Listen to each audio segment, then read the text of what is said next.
nos permite una vez más escudriñar su palabra. Continuamos en el libro de los Hechos, lectura del capítulo 23, y estamos continuando con el tema transformado, ¿verdad? Vemos como Dios fue transformando a estos hombres de valor, hombres de fe, y nos adentramos en el verso 6 hasta el versículo 11 en el día de hoy. La semana pasada nos quedamos en un verso muy específico, ¿verdad? Un verso que alborotó al público. En el versículo 5 nos quedamos ahí. No sé si recuerdan en qué posición quedó Pablo en el tema del miércoles pasado. ¿Alguien nos recuerda? ¿Dónde dejamos a Pablo? En medio de la audiencia, en medio del Sanedrín, ¿verdad? Pidiendo disculpas porque había ofendido ¿a quién? Al sumo sacerdote. No sabía que era el sumo sacerdote y él estaba pidiendo disculpas, ¿verdad? Por haber ofendido al sumo sacerdote. A partir del versículo 6 hasta el versículo 11 vamos a leerlo de un tirón. Y luego es posible que volvemos a repasar algún verso, pero dice versículo 6, entonces Pablo, notando que una parte era de saduceos y otra de fariseos, alzó la voz en el concilio. Varones hermanos, yo soy fariseo, hijo de fariseo. Acerca de la esperanza y de la resurrección de los muertos se me juzga.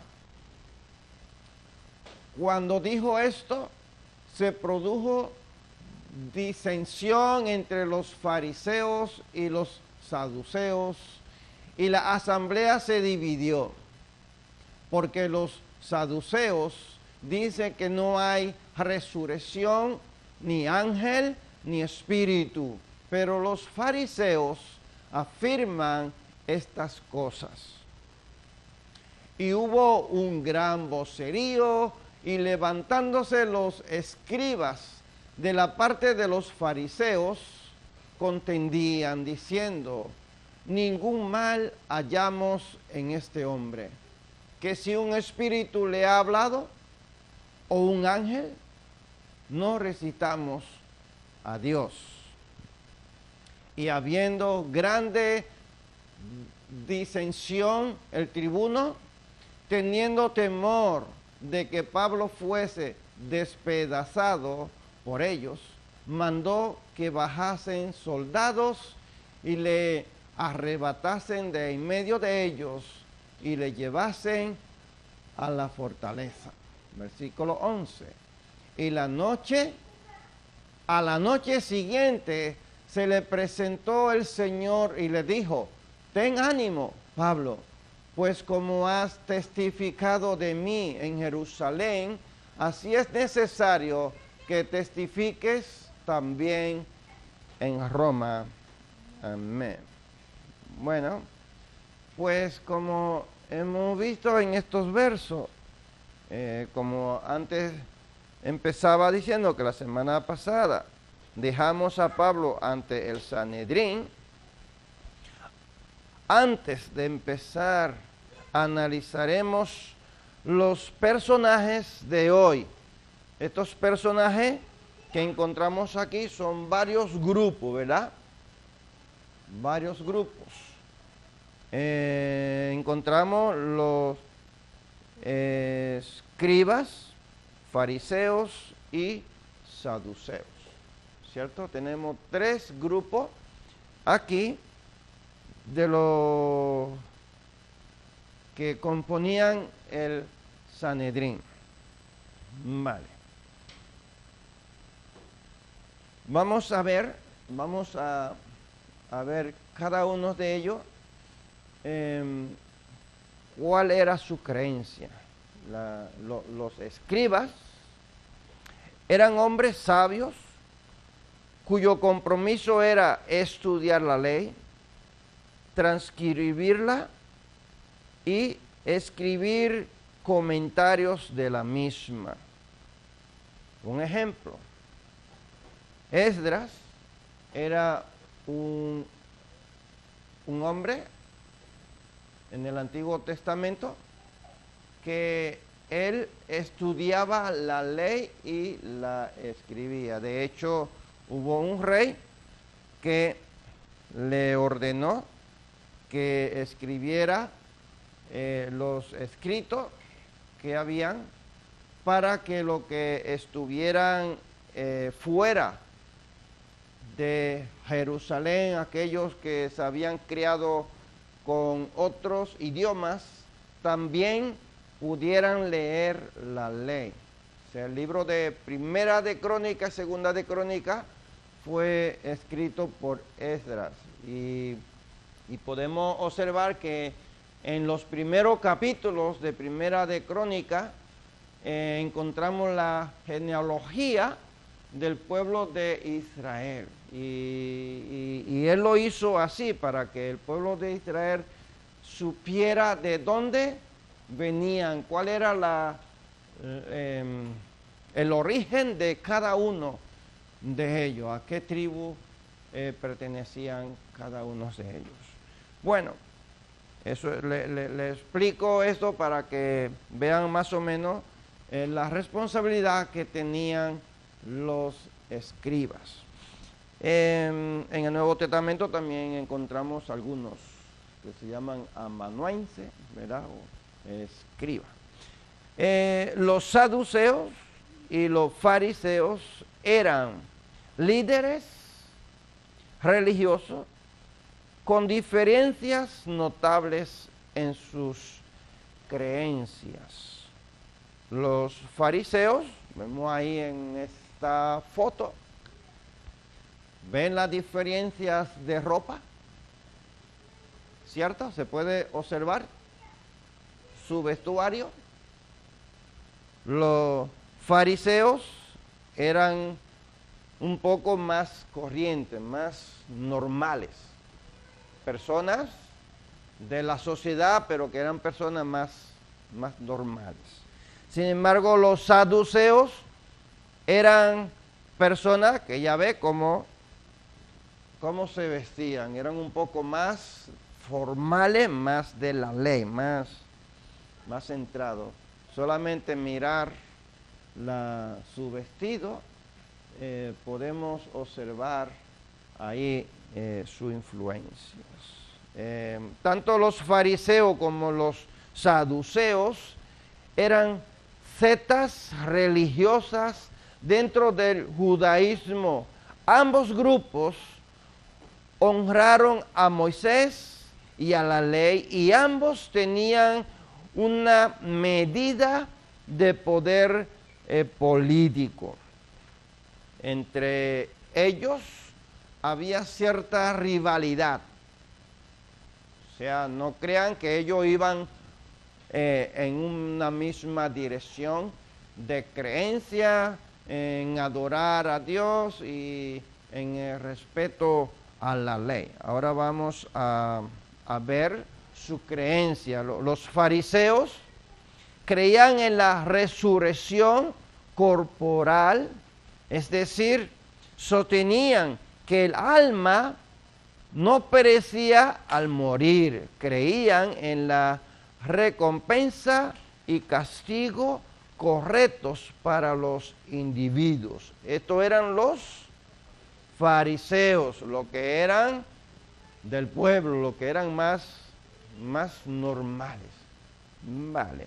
Los saduceos no creían en la resurrección porque aceptaban solo los libros de Génesis hasta Deuteronomio.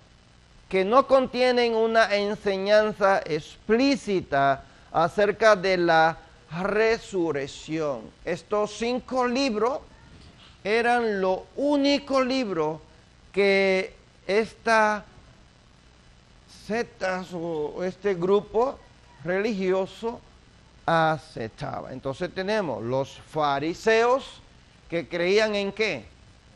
Resurrección, que creían en que había castigos y esas cosas, ¿verdad? Juicio.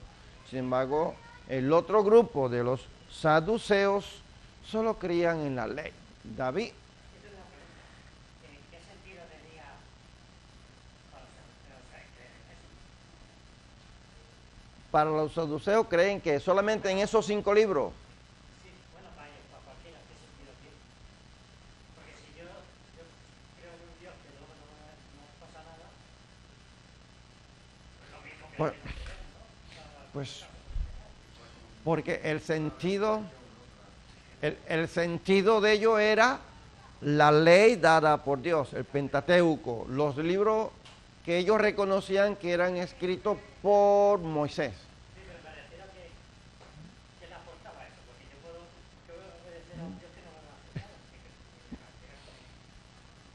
Pues sí, pues mira, eso. No, Yo creo, por ejemplo, creencia y mi esperanza es la vida eterna. Si yo no tengo eso, ¿qué más me da? exactamente, pero ellos no, ellos se quedaron ahí encerrados en esos 5 libros y no aceptaban absolutamente nada, nada más. Ellos pensaban que, al igual que encontramos muchas personas hoy día que dicen que me muero y ya está. Esa era su creencia, en eso era que ellos creían, que es...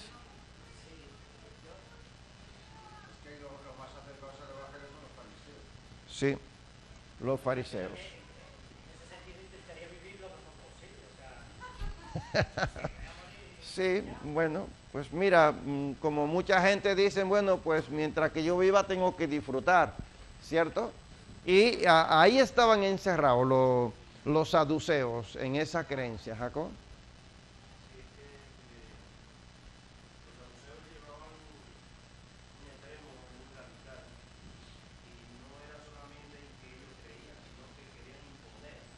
También.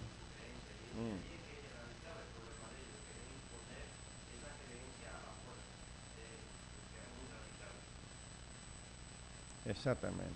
Entonces vemos que los saduceos rechazaron la idea de un mundo espiritual invisible. Tenían a ser ricos y a ocupar puestos más poderosos, sacerdotes y sumos sacerdotes. Aceptaban a los romanos. Sin embargo, los fariseos enseñaban la existencia de ángeles y demonios en un reino espiritual. Los fariseos eran más afines al pueblo trabajador y tenían el respeto de las multitudes, porque además se oponían a los cambios romanos. Entonces vemos que entre ellos había esa rivalidad, esa diferencia, ¿verdad?, de pensamiento, y por lo tanto esto le llevaba a tener cierto choque, ¿verdad?, entre ellos. Analizando a estos dos grupos de saduceo y fariseo, podemos entender la actitud del sumo sacerdote, mandar a que le pegaran en la boca a Pablo sin que él fuera castigado, porque era muy, vamos a decir, prepotente o tenía mucha superioridad, ¿cierto? Es decir, no respetaban a la clase social normal porque ellos se sentían ser muy poderosos, bueno, porque su, su apoyo espiritual estaba en la ley, en esos 5 libros. No estaba en el Dios de la creación. Una preguntita para que arranquemos. A la luz de lo anterior, según el verso 6, ¿qué era lo que estaba pasando aquí? ¿Qué estaba pasando? A la luz del verso 6. Si quiere lo podemos leer nuevamente, este verso. Lo leemos, dice entonces Pablo, notando que una parte era de saduceos y otra de fariseos, alzó la voz en el concilio, diciendo: varones hermanos, yo soy fariseo, hijo de fariseo, acerca de la esperanza y de la resurrección de los muertos se me juzga. ¿Qué ha pasado aquí? A ver, David. Era muy listo Pablo.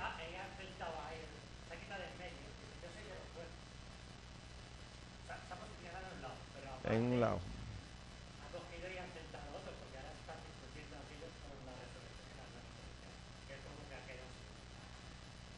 Eso, ¿verdad?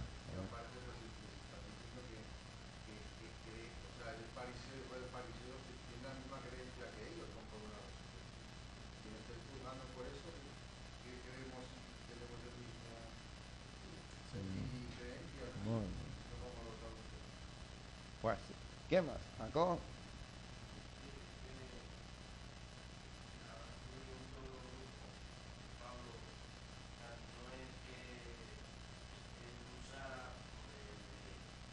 Comodín.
¿Alguien más? A ver.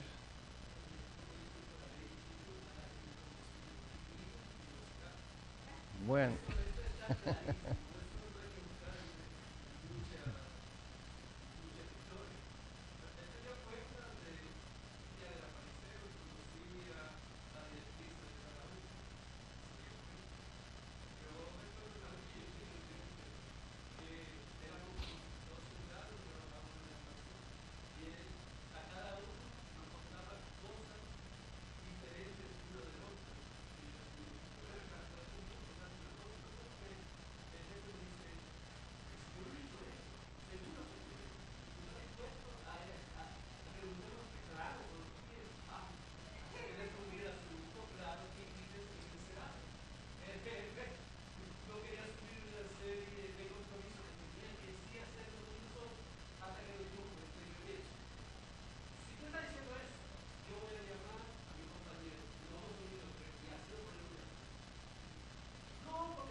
¿Hay alguien más? ¿Quiere opinar acerca de la pregunta?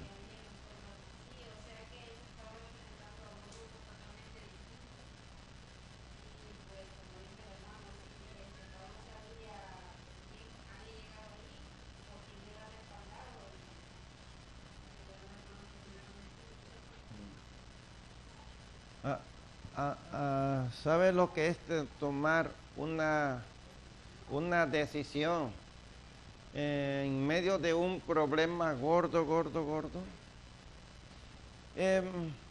Pero ustedes piensan que Pablo le habrá costado mucho tomar esa decisión de observar que son dos grupos y que si él decía eso, lo iba a ponerse en contra unos a otros. O Pablo tenía la convicción de lo que él dijo ya antes de decir esa frase. ¿Ustedes qué piensan?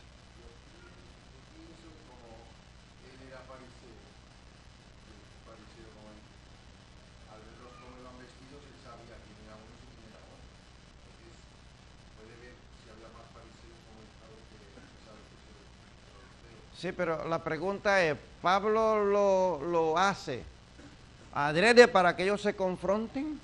¿O Pablo tiene una convicción clara de lo que él está diciendo? Porque muchas veces, por salir del apuro, decimos algo ahí, a ver si nos sale bien, pues sale, y si no sale, pues ya está.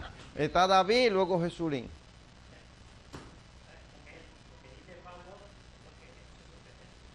Su creencia.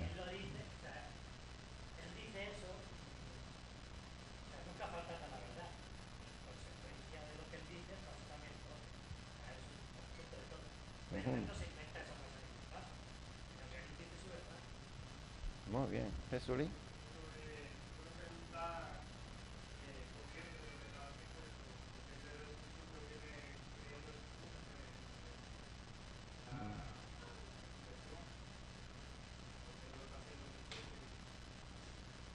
Exactamente. ¿Ves?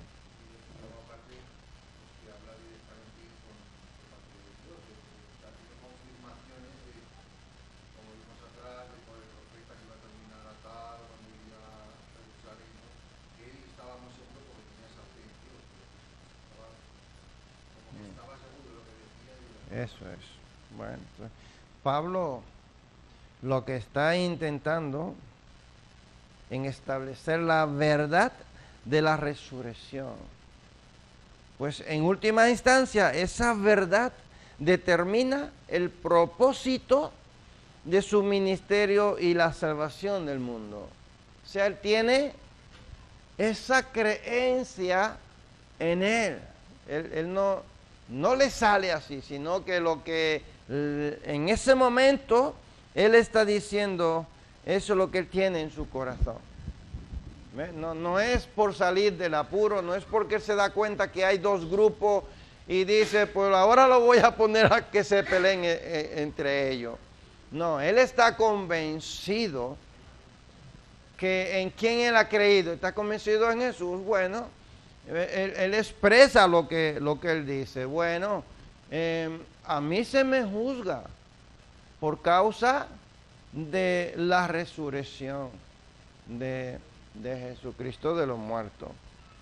El efecto que produce lo que dice Pablo, el primer resultado del grito de Pablo de soy fariseo, es que los fariseos que estaban ahí presentes se unen a Pablo, y eso creó una posición entre los saduceos y el Sanedrín. Ahora ellos están cada uno presentando. Me imagino que lo primero que empezaron a discutir fueron ¿quiénes? Los saduceos, porque no creen absolutamente en eso. Y luego el grupo que cree en la resurrección, que cree en los espíritus, que creen en los ángeles, que creen en los demonios, que creen en Satanás, apoyan entonces a Pablo, ¿cierto? El efecto que produce, lo que dice Pablo, el segundo efecto que produce es que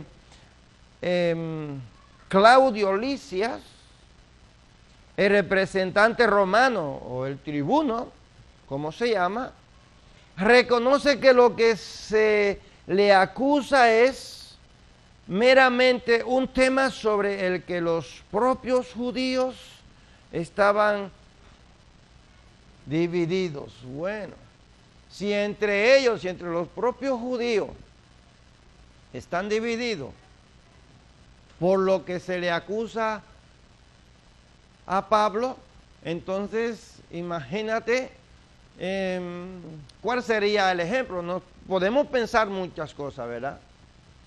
¿Qué habrá pensado el tribuno en ese momento? Bueno, si estos son los que adoran a Dios y están divididos entre ellos y uno cree una cosa y otro cree otras cosas, me imagino que él ahí habrá decidido ya, esta gente no pueden juzgar a este hombre porque están divididos entre ellos mismos, ¿cierto?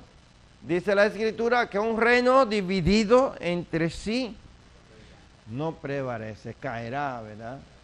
Caerá. Este hombre ya lo tiene claro. Él quería saber, recuerden que la semana pasada vimos que este hombre, el representante romano, Claudio Lisias, reunió el Sanedrín con el propósito de juzgar, de entrevistar a Pablo, porque él quería saber cuál es la razón por la que están entrevistando, por la que ellos quieren matar a Pablo. Otro efecto que causó esta intervención de Pablo fue, según el versículo 9 y el versículo 10, Pablo es liberado porque se unen los escribas a los fariseos. Dan por hecho que Dios está obrando en las cosas que Pablo dice.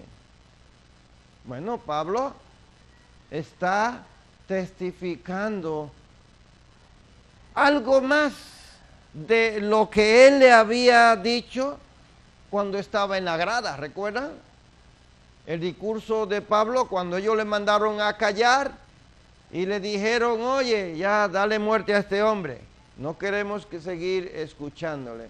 Pues esto es algo más de esa conversación de Pablo.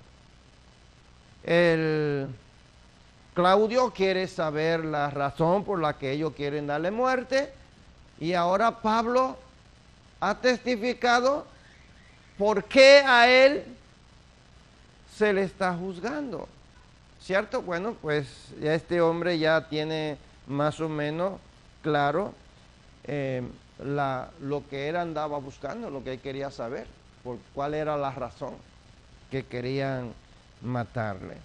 Una preguntita aquí. Ahora nos vamos a capítulo 22, versículos 17 y 18. Alguien que se lo busque para que lo lea. Y tenemos en capítulo 23, el versículo 9. Entonces, la pregunta es, ¿de qué manera interpretan los escribas? Ahora no es los fariseos ni los saduceos, sino de qué manera interpretan los escribas.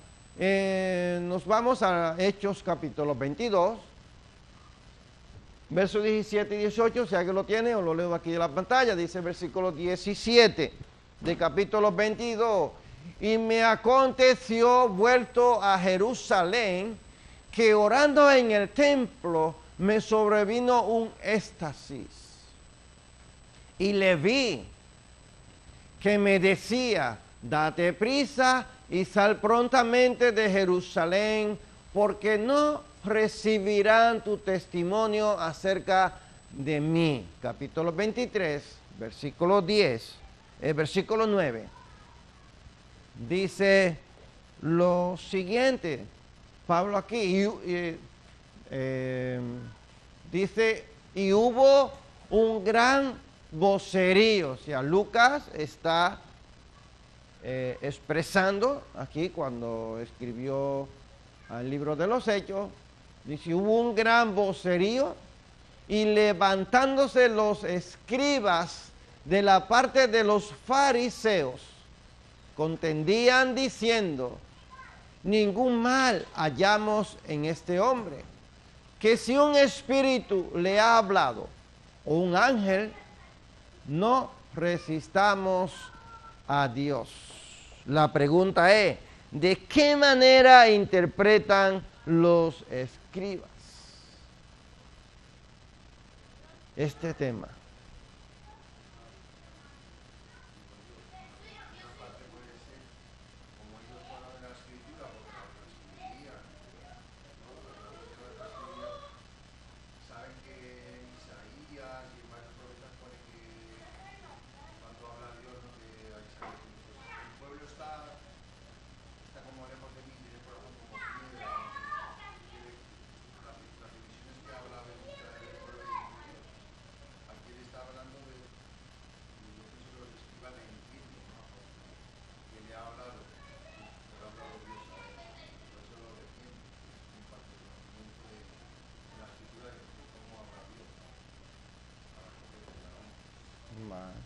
¿Quién más?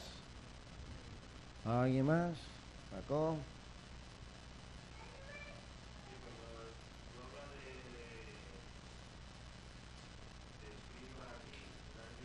Los escribas que están ahí en este concilio, ahí presentes.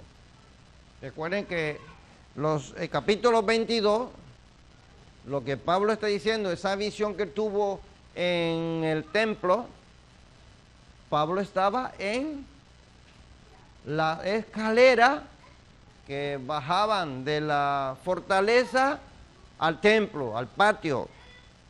Y Pablo está ahí, la multitud está en el patio del templo, y Pablo está dando ese discurso. Y luego el tribuno se lo lleva. Al día siguiente es que de ese discurso de Pablo, está el Sanedrín completo juzgando a Pablo, y es cuando Pablo le dice que yo soy fariseo de fariseo y se me juzga porque creo en la resurrección, ¿vale? Ahora se intervienen los escribas del Sanedrín que está ahí presente, y ellos están dando un veredicto, vamos a decir así, ¿cierto? Ahora, ¿cómo interpretan ellos el discurso de Pablo, la revelación de Pablo en el templo? ¿Qué interpretación le dan ellos a ese discurso de Pablo de ahí, en ese momento?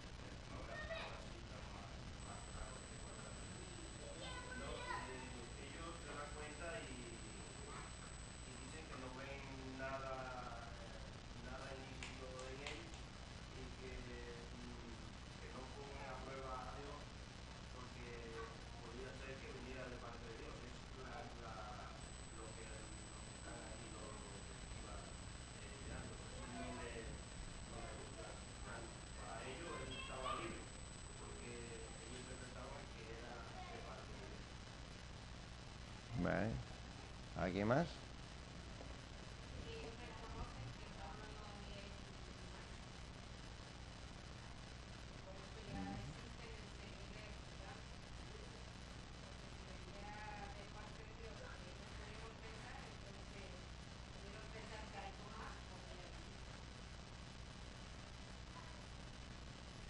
Vale.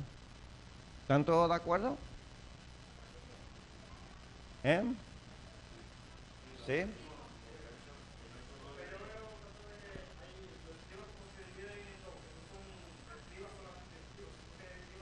Con los fariseos.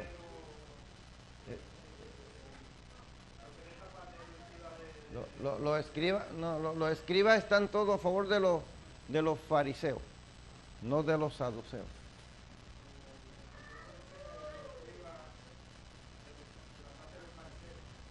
Sí.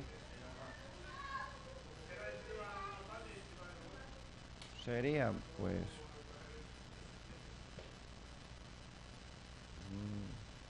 es que los escribas era un grupo, igual que el grupo de los fariseos, igual que el grupo de los saduceos.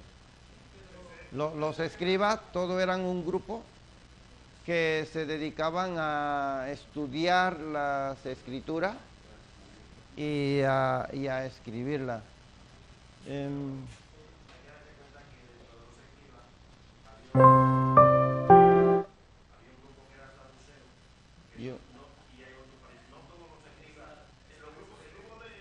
Es posible.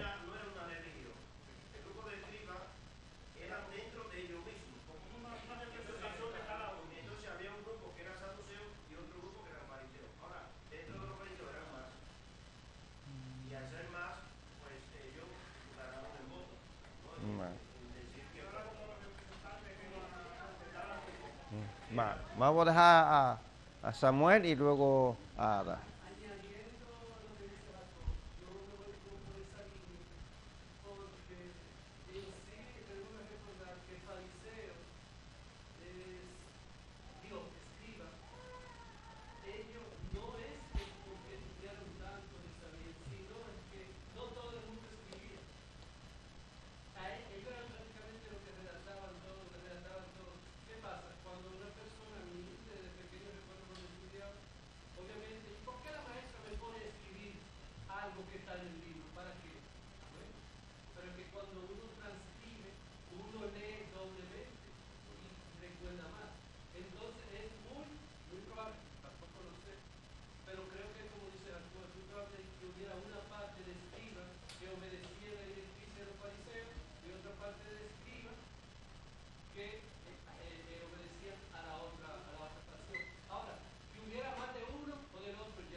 Ada.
Sí, hemos leído.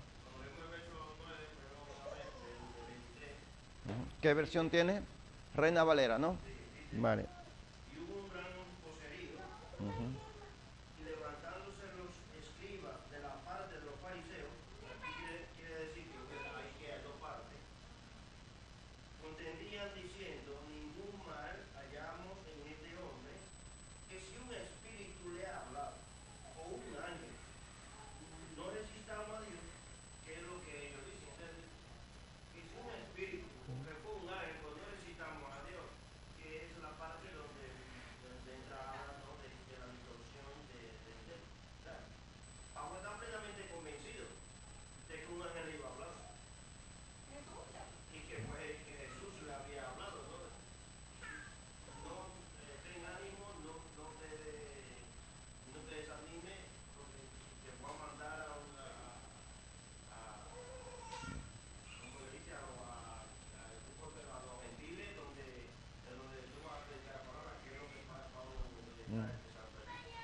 Sí, dice en la NTV, así que hubo un gran alboroto. Algunos de los maestros de la ley religiosa, que eran fariseos, se levantaron de un salto y comenzaron a discutir enérgicamente. Nosotros no encontramos nada malo en él, gritaban. Tal vez algún espíritu o ángel le habló. Ya, esta versión un poco más dinámica. ¿Qué dice la tuya? La Biblia Bélgica. Dice, entonces hubo un gran vocerío y levantándose algunos escribas que estaban a favor de los fariseos, los escribían cada uno de cada uno, y levantándose escribas que estaban a favor de los fariseos, disputaron contra ellos, diciendo, no hemos encontrado mal en este hombre. O sea, Bueno, pues es posible que tuvieran, es que no podían transcribir dos ideas. Sí, es posible. Bueno, pero no podían los escribas escribir dos versiones, tenían que escribir con mucho respeto, porque ellos cuando tan siquiera una letra escribían mal del nombre de Dios, no podían ni siquiera romperlo, lo tenían que envolver. O sea que los escribas eran muy respetuosos en cuanto a la ley, tenían mucho cuidado con eso, no iban distorsionando, ¿no? Jacob.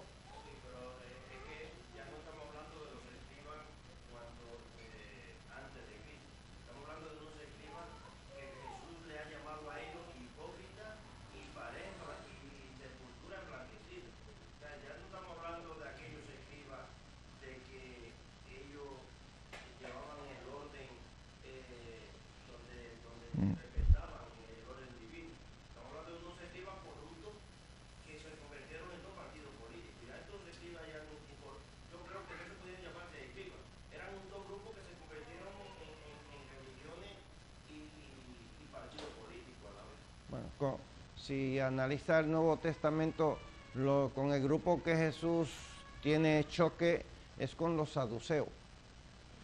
Es con ellos que Jesús está siempre chocando, con lo que no creen absolutamente nada más que en la ley. No sé. Sí. Dejamos a Samuel y luego David.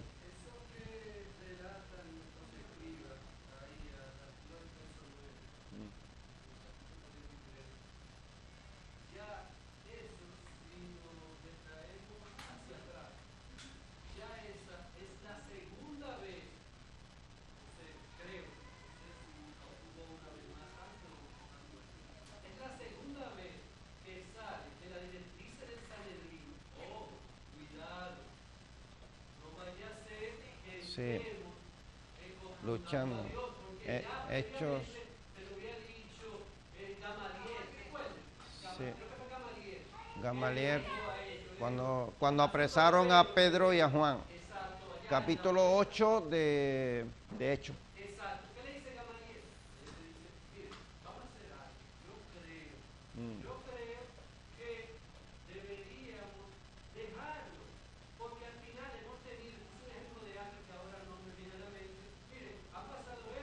Sí.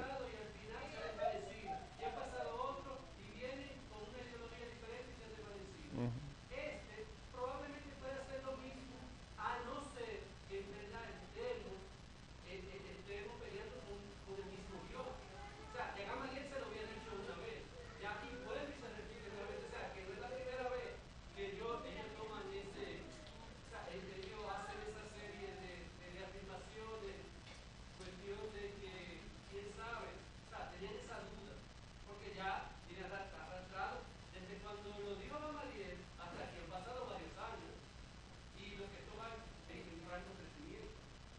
Exactamente. ¿Estaba David? Así que yo opino que la escriba tiene que haber de los dos bandos, porque, como todo, ¿no? En una guerra está que escribir algo, ¿no? Tú lees a los tuyos, que si hay escriba y son los que están escribiendo de la cosa, luego está en su dignidad de lo suyo, ¿no? Pero bueno, quitando eso, yo lo que opino, vamos a ver lo que acabo de decir. Eso mismo. Que ellos lo interpretaban así, porque no era para tanto, él estaba diciendo que le había hablado un ángel, pues ya está, que para qué tanto rollo. Lo ha dicho, pues eso, y que luego está, por aquí en Hechos 5:39, cuando él y yo dice, no resistamos a Dios, el 5:39 dice, si es de Dios no lo podéis destruir, no seáis tal vez hallados luchando contra Dios. Creo que están diciendo esto. Sí. O sea, nos vamos a la interpretación. Normalmente ellos están interpretando que ha sido un espíritu o un ángel. ¿Y esto qué quita? Que Jesús no resucitó. Esta es la interpretación, ¿cierto? A la pregunta que hemos hecho. Lo que pasa es que a donde lo queremos llevar es la arrogancia de las sectas. Estas dos sectas, lideradas por los escribas, que eran los albaceas de la ley. O sea, las personas que tenían que proteger la ley, pues estaban divididas en dos sectas. Entonces, cuando ellos por su egoísmo, dicen, no, nosotros no podemos echar por tierra que sí existen espíritus, que existen demonios y ángeles. Entonces se van a favor de Pablo, pero es por egoísmo, o sea, no es por nada más, no es porque claro, ellos mataron a Jesús por eso mismo. Abel y yo hoy nos reíamos en la casa, ¿no? Estudiando. Esa misma gente mataron a Jesús por decir que era el hijo de Dios, pero ahora se paran y dicen, estamos luchando contra Dios. ¿Pero por qué? El egoísmo de lo que ellos eran, o sea, ellos no podían negar su creencia compartida. Mejor se oponen al otro grupo y terminan diciendo, no luchemos contra Dios porque miren que los demonios, que los ángeles existen y los espíritus.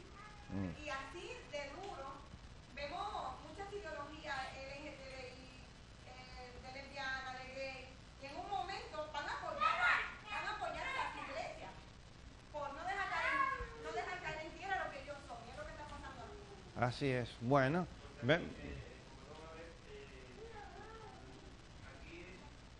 Claro, los fariseos, ellos creen en la resurrección, pero ellos no creen en un Cristo resucitado, que son dos cosas diferentes. Ellos creen en la resurrección.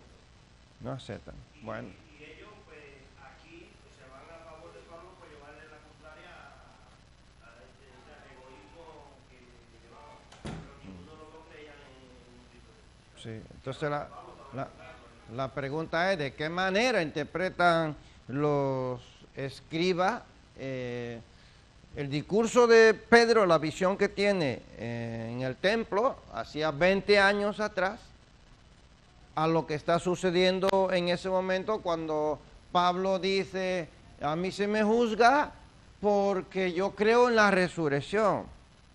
Bueno, ellos sencillamente es como echarle un poco de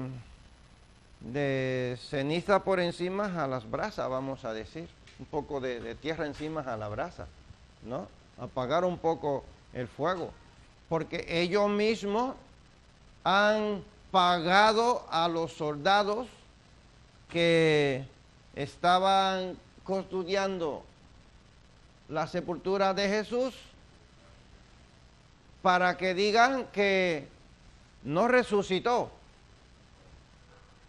¿no? O sea que ellos son conscientes de todo lo que había sucedido. Y ahora yo les digo, bueno, que pues si un ángel o si un espíritu, hay otros comentaristas que dicen que ellos interpretan que Jesús le ha hablado de la tumba, ¿cierto? Que el espíritu de Jesús le ha hablado de la tumba. Hay otras versiones. Bueno, pero en realidad ellos lo que están es intentando apaciguar un poco, porque en su creencia ellos sí creen en los espíritus, sí creen en los ángeles, pero no aceptan en ningún momento que Jesús se le ha aparecido a Pablo en ese éxtasis en el templo. Ellos no están aceptando eso. Ellos le pasan por alto a ese relato de Pablo y que le dicen, pues no vamos a luchar contra Dios. No luchemos contra Dios. Ponen piadoso ahí, como muchas veces hacemos, solamente porque ponemos la coletilla a Dios, ya. Entonces yo dije, son unos asesinos, que el día antes lo quieren matar, le quieren pegar en la cara. Pero ahí se ponen piadosos, no luchan contra Dios. Y esa religión dura y pura. Una cosa es relación. Pablo tiene una relación con Dios, es guiado por el Espíritu Santo. Pero cuando te impulsa la religión, vamos a ver la semana que viene que son crueles. O sea, sí, esto es de Dios, ya quedan bien. Exactamente. Entonces, pues, como le decía, pues, en pocas palabras, ellos creyeron que, bueno, como ellos dicen, bueno, pues, si un espíritu le ha hablado, si el espíritu de Jesús, que había hablado desde el Seol, o si un ángel se le apareció. Los fariseos y escribas estaban tan metidos en sus diferencias con los saduceos que se olvidaron de las doctrinas cristianas alrededor de la idea de Jesús como Mesías e Hijo de Dios. Se dieron cuenta de que rechazar la resurrección era luchar contra el Dios Todopoderoso. Yo creo que ellos habrán dicho eso y luego lo habrán pensado, ¿no? Bueno, puede ser que estemos luchando contra Dios. Y ahí ya está todo solucionado, pero era más fácil para ellos de tomar esa decisión que decir que Pablo tenía razón y que ellos estaban de acuerdo con Pablo de que Jesús había resucitado. Entonces eso cambiaría todas sus creencias. Todo le cambiaría, ¿verdad? En ese momento. La contienda era muy fuerte entre estos dos grupos. Estaban tan enojados unos con otros que el comandante temió que Pablo pudiera ser despedazado. Envió soldados para llevarlo por la fuerza a la fortaleza. Se reúne al grupo, trae a Pablo para que este grupo interrogue a Pablo y luego tiene que traer a los militares para que se lleven a Pablo nuevamente.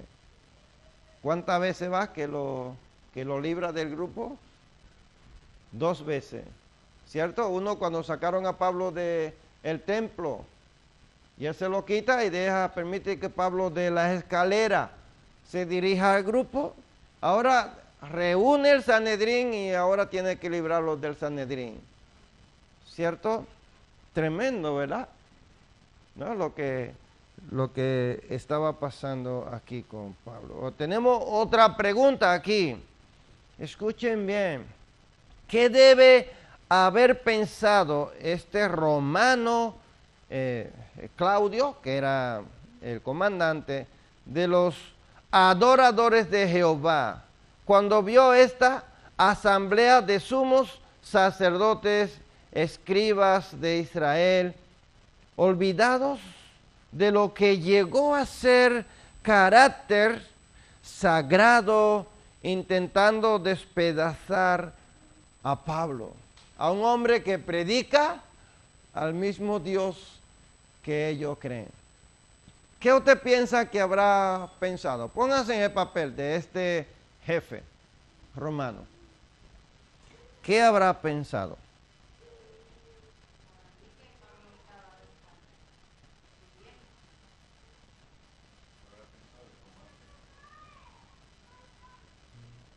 Más.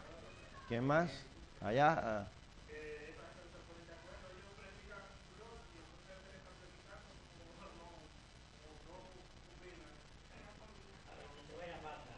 Ya como... Empezaría, se supone que están unidos por el mismo Dios y ya están divididos y peleando entre ellos, no tienen concordancia en lo que dicen y lo que hacen.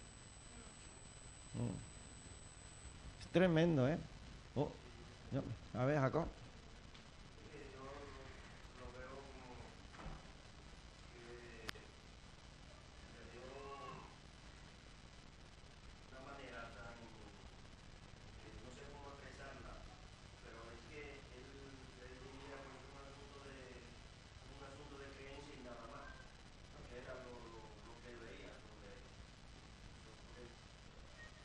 Y supuestamente hablaban de Jehová, ¿no? De Yahvé, tanto uno como otro, pero que él no veía en ellos lo que, o sea, con la actitud borraban lo que ellos predicaban. Entonces, pues, yo creo que en esa manera yo mismo podía ser, estando allí como este tribuno, ¿no? Y buscar y construir un asunto solamente de creencia, una mera creencia y nada. O sea que en pocas palabras son hipócritas, ¿no? Cierto, ¿no? Como Jesús siempre decía, Ada. Y cuando el Espíritu Santo eligió en el capítulo 6 a los servidores, una de las cosas era el testimonio. Y nosotros a veces nos olvidamos del testimonio. Y los demás están viendo. O sea, si yo tiro un papel, hay gente que me está viendo. O sea, todo lo que yo hago tiene una reacción. Si voy conduciendo, cuando comparto mis hijos, los hijos sobre todo, y a nosotros se nos olvida mucho. O sea, pero no que seamos hipócritas, es que vivamos el evangelio. O sea, ellos no tenían nada de eso. O sea, es que intentaron 2 veces y ya vemos la semana que viene todos los que intentan siendo el pueblo de Dios. Y todavía siguen siendo así. Israel, ya vemos como le van matando a sangre, porque no tienen un testimonio del Dios que existe. Así es. Entramos. Exactamente. Yo creo que esta pregunta debe hacernos reflexionar a cada uno de nosotros el ejemplo que nosotros damos, ¿verdad? En la sociedad. Donde quiera que nosotros estamos, lo que nosotros hacemos, cómo nosotros actuamos, ¿verdad? La gente nos ven y claro, a muchas veces recuerdo como Ada misma me decía que tenemos que tener mucho cuidado porque cómo nos portamos, porque a veces tenemos algún roce con algunas personas por teléfono. ¿Tú has llamado alguna vez por teléfono para reclamar algo y las injusticias y eso y la impotencia te altera con él, ¿verdad? Y si te encuentras con él un día predicándole, ¿te ha llegado a pensar alguna vez? O no sé si te ha pasado, si te ha alterado con alguien, puede ser de algún pueblo de por aquí cercano, o no sé, el mundo es pequeño, tú no sabes dónde tú te vas a encontrar un día y por teléfono igual te haya calentado con alguien y le haya insultado, le haya ofendido. Y un día esa persona viene de visita y viene a la iglesia, ¿no? ¿Y qué haces tú entonces? Porque ya tu imagen ya está dañada, ¿no? Ante esta persona. Entonces, es lo que estaba pasando aquí con un hombre que espera que el Sanedrín resuelva el asunto y lo que hacen es que, mira lo que dice el texto, que lo arrebata para que no lo despedacen. Tremendo, ¿verdad? Bueno. O yo siempre digo que cuando nosotros leemos la Biblia está muy resumida y las cosas fue más. A ver, David. Eso de despedazar, yo no lo veo bien, o sea, porque uno lo están defendiendo ahora, ¿no? Y los otros lo están acusando. Entonces, como que yo tiro para mí, tú tiras para ti, al final lo despedazas. Bueno. ¿Por qué los matos ahora? Yo lo veo así, no porque los que les defienden porque lo van a despedazar. es posible, lo podemos interpretar de dos maneras, varias maneras, ¿no? Pero bueno, imagínate que si empezaban a tirar de él físicamente los brazos y otro agarra por los pies, podían también hacerle daño, ¿no? Bueno, pues nos vamos al versículo 11 y el último verso. Versículo 11. Aquí me lo puede poner, versículo 11, y vamos a ver un día después.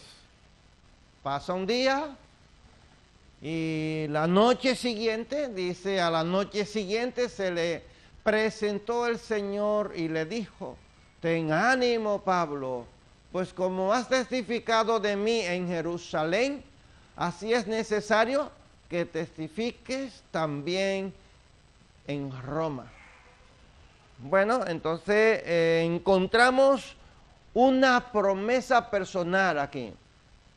Una promesa. La promesa particulares, y también hay promesas que son generales, ¿cierto? Cuando para Pablo, cuando todo parece ser muy oscuro y en medio de la desesperación, siempre hay una promesa para ti. En cualquier momento, cualquier circunstancia que nosotros nos encontramos, nosotros tenemos siempre promesa de parte de Dios. ¿Y qué ustedes piensan? ¿Pablo estaría tan desanimado por lo que estaba sucediendo? ¿Se sentía tan desamparado que Jesús tiene que venir a su encuentro? ¿O qué usted piensa? ¿Lo estaba preparando?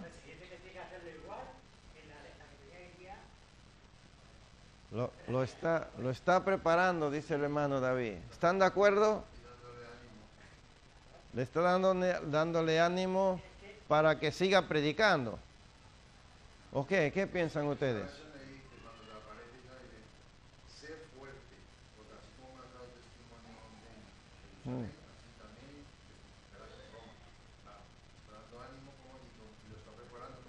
Preparándolo para que siga predicando.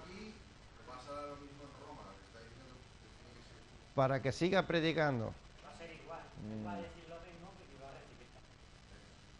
Puede ser, pero yo creo que hay algo más ahí. Ada y luego Jacob. Yo no sé si se rompió o no, Pablo, pero ya pasó 24 horas, porque esa es la noche siguiente. Yo me imagino que, o sea, puede ser que él en fortaleza estuviera fuerte, porque Dios lo está preparando. Pero por si acaso, nuestro Dios es así. Por si acaso nos faltan la fuerza, Dios viene al encuentro y dice: oye, tenga ánimo, coge fuerza. Porque puede ser que al otro día no tuviera fuerza. O sea, Dios siempre nos prepara y se anticipa, porque Él ve el futuro. Entonces, ¿cómo es nuestro Señor? ¿Cómo nos ama? Yo la verdad no sé si Él estaba trincherado o no. Si hubiera sido yo, yo sí. O sea, es que fue muy duro, yo lo veo duro. Pero por si acaso, los hombres son más, se rompen menos, ¿no? Por si acaso, el Señor llega a tiempo. Le dice: oye, Pabila, que esto... Bueno. Jacob. Si es que cuando confiamos en la soberanía de Dios, en la providencia de Él, y sabemos que Él tiene control de todas las cosas, puede hacer que llegue desánimo. Pablo podía hacer que estuviera un poco desanimado, pero yo es que la palabra que veo aquí de Jesús a Pablo diciéndole: no te desalientes, porque el Pablo que tú tuviste aquí es el mismo que tú vas a tener allí en Roma cuando llegue. Eso es lo que veo. Puede ser. A ver, tiene la aprobación de Dios. Tiene la aprobación. Bueno. Yo le voy a dejarle ahí con las dudas y vamos a ver más adelante. Pero vámonos a la promesa primero. La promesa que son personales y la promesa que son generales. En Génesis encontramos ejemplos de promesa en Abraham, generales, y promesas personales. Génesis capítulo 12, versículo 3. Promesa general que incluye a todos. En ti serán benditas todas las naciones, ¿verdad? Dice, bendeciré a los que te bendijeren y a los que te maldijeren, maldeciré. Y serán benditas en ti todas las familias de la tierra, dice, todas. O sea, esto es una promesa general, ¿verdad? Y Dios es el que hace ese llamado. Y tenemos una promesa que es personal aquí, en el capítulo 15, versículo 1. Promesa personal. Las bendiciones son para Él, o sea, para una promesa personal es la que tú te beneficia, la que tú disfrutas de ella. Dios anima a Abraham como lo hace con Pablo. ¿Qué es lo que le dice aquí? Después de estas cosas vino la palabra de Jehová a Abraham en visión diciendo, no temas, Abraham, yo soy tu ¿qué? Escudo y tu galardón será sobremanera grande. O sea que él lo iba a disfrutar, que él lo iba a ver. Era algo personal para él. Entonces hay promesas que nosotros encontramos en la Biblia, promesas que Dios nos da a nosotros que son personales, que son para mí. O sea, promesa de salvación, ¿verdad? Promesa de ánimo, de aliento, como él le da aquí a Pablo. ¿Creen ustedes que Pablo estaba desanimado? ¿Se desanimó Pablo? Sí, se desanimó Pablo. Estaba desanimado. Y a razón de ese desánimo viene la consolación de Jesús mismo, personalmente viene a fortalecerlo, a consolarlo. Bueno, yo sigo pensando que no. Bueno, ¿tú crees que sí, que estaba desanimado? Que al final Pablo, a ver, no era tonto, él ya sabía que más tarde, más pronto iba a morir. Y él ya sabía la misión que tenía ahí en la tierra, que era llevar la palabra del Señor. Así como Pablo era ser humano, lloraría, le tendría miedo, se desanimaría, como cualquier ser humano, ¿sabes? Pero al mismo tiempo sabía que tenía esa misión y la iba a completar. Bueno. Por eso yo digo, si no estaba, era medicina preventiva. Y los hermanos que a veces no leen la Biblia son los que más problemas tienen, los obstáculos. Porque tú lees la Biblia para llenar estanques, llenas estanques, para. Cuando llegue el problema, entonces tú poder afrontarlo. Si él no estaba desanimado, se podía desanimar más adelante. Porque veremos la semana pasada que viene cosas que te bajarán la moral. Pero Dios Bueno, siempre la te semana ayuda. próxima sería. Preventivamente, por si acaso, ¡pum! Bueno, mira, Pablo no estaba desanimado. Pablo no era un hombre de desanimarse. Pablo era un hombre de tirar para adelante. Lo vimos antes que él dijo, yo iré, aunque me metan a la cárcel o aunque me maten, yo voy a ir a Jerusalén. ¿Se acuerdan la decisión que él tomó? O sea, él no es un hombre de echarse atrás, no es un hombre de desanimarse. Y eso que está sucediéndole ahí a Pablo, ya él había dicho, aunque me suceda eso, yo voy a ir a dar la palabra del Señor allí. Yo voy a testificar en Jerusalén. Él no está desanimado. Mira, Pablo fue golpeado, atacado, jalado, y aquí dice que le iban a despedazar, pero él estaba consciente del propósito detrás de todo el sufrimiento. O sea, razones tenía para desanimarse, pero no estaba desanimado. A ver, Heuri. Ahí yo estoy de acuerdo con Nara y con la hermana de allá de Pablo. Porque un asunto de